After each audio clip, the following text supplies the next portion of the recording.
ஒரு தாய் சொல்றாங்க, ஒரு தாய், என் பிள்ளை செத்தா பரவாயில்ல, தளபதிக்காக தானே செத்தாருன்றா.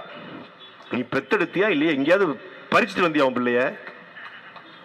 இன்னொரு பெண் சொல்லுது, சொல்லக்கூடாது பெண்களுக்கு சபையில, அவருக்கு அம்மா இல்லைன்னா நாங்க அம்மாவா இருப்போம், அவருக்கு தங்கச்சி இல்லைன்னா நாங்க தங்கச்சியா இருப்போம். அது நீயே முடிவு பண்ணிக்க. சொல்லுதாங்க. யாரு? குப்பை கூட்டுறவன், தெரு பொறுக்கிறவன், 10 பொண்டாட்டி வச்சிருக்கான். அப்பனா உனக்கு எவ்வளவு ஏத்தமடா? குப்பை கூட்டுறவனா? அப்ப தூய்மை பணியாளர்கள் என்றால் உனக்கு அவ்வளவு இழிவா, அகங்காரம், அத்துமுறா? குப்பை கூட்டுறவன் கூட 10 பொண்டாட்டி வச்சிருக்காங்க, தளபதி வச்சு கூடாதுன்னு கேட்கிற ஒருத்தி. அவ கட்சியில் எனக்கு தெரிஞ்சு அந்த கட்சியினுடைய மகளிர் பாசறை பொறுப்பாளருக்கு வாய்ப்பு இருக்கு.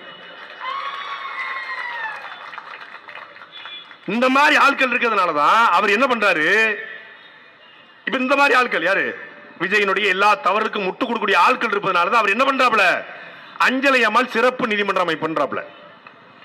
இந்திய அரசியலமைப்பு சட்டத்தின்படி ஒரு மாவட்ட நீதிமன்றம் என்பது உயர் நீதிமன்றத்துடைய கட்டுப்பாட்டில் வருது, உயர் நீதிமன்றம் என்பது உச்ச நீதிமன்றத்துடைய கட்டுப்பாட்டில் வருது, உச்ச நீதிமன்றம் உச்ச நீதிமன்ற ரிஜிஸ்டர் பதிவாளருடைய கட்டுப்பாட்டில் வருது. அவர் தான் ஒரு நீதிமன்றத்தை உருவாக்க முடியும். தமிழ்நாடு அரசு ஒரு நீதிமன்றம் வேணும், மதுரையில நீதிமன்றம் வேணும்னா தமிழ்நாடு அரசு தீர்மானம் போட்டு அனுப்பலாம். அதுக்கு முடிவு செய்வது யாரு? உச்ச நீதிமன்ற பதிவாளர், ரிஜிஸ்டர்.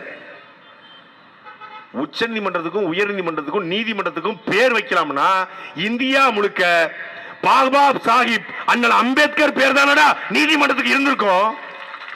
சட்டத்தை உருவாக்கிய மாமேதை அண்ணல் அம்பேத்கர் நீதிமன்றம் இருந்திருக்கும்.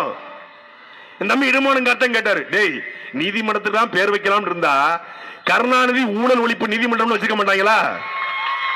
வச்சிருப்பாங்க. கலைஞர் கருணாநிதி ஊழல் ஒழிப்பு, கலைஞர் ஊழல் ஒழிப்பு நல்லா இருக்கடா.